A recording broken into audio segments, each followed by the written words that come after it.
I will admit, since I am fighting a black belt, we are focusing on, like getting back up and everything like that. But nothing's really different. It's changed from this fight. Just getting better. Well, I think the difference in American Top Team and other gyms is you have such a high level of competition within the stable of fighters that it's going to force you to raise your level.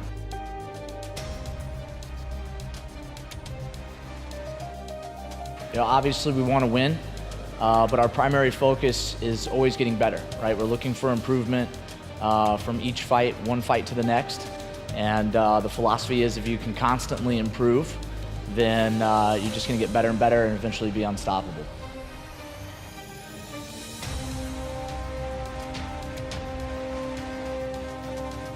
I think coming back to Atlanta and fighting after being away for so long it's very important to me.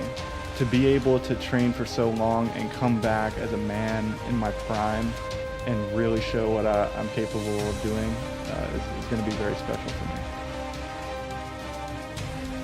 me. When I look at a fight, I'm really I'm looking at three main things. I want to look at the stand-up portion, I look at the ground portion, and then I look at the space between. The clinch game, the wrestling, takedown, the cage work, things like that. And I think Jared has the advantage, 2 out of 3 on those. Me as a fighter, I adapt, I get better, I evolve. If somebody watched my last fight or the fight before that and think I'm gonna do the same thing this fight, sadly mistaken.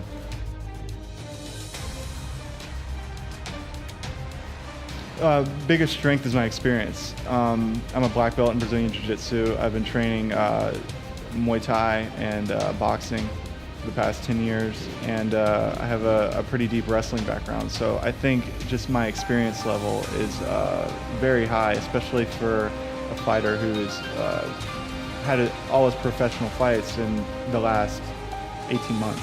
Well, I haven't seen a whole lot of Jared's fights, but the number one thing that jumps out at me as far as him is his body type. He looks very, very strong, very big, very athletic for the 170-pound weight class.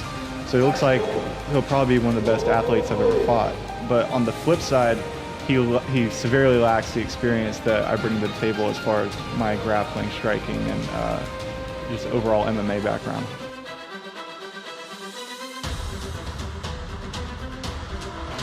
Man, this is the battle for Atlanta. It's the guy who built his career here at first, and he went on to bigger, better things, and now he's back. It's me starting my career, so I see it's the battle of Atlanta, and I'm bringing the biggest crowd I've ever brought to the fights, man. I just can't wait to hear SBG chanted as I walk to the cage and while I'm in the cage when my hand gets raised.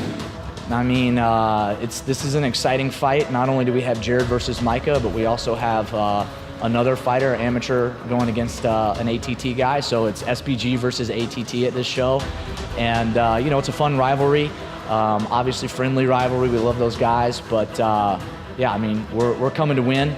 I always want to win by submission, because submission means that it's the cleanest path to victory, and especially given my Brazilian Jiu-Jitsu background, it's going to be the most efficient way for me to win.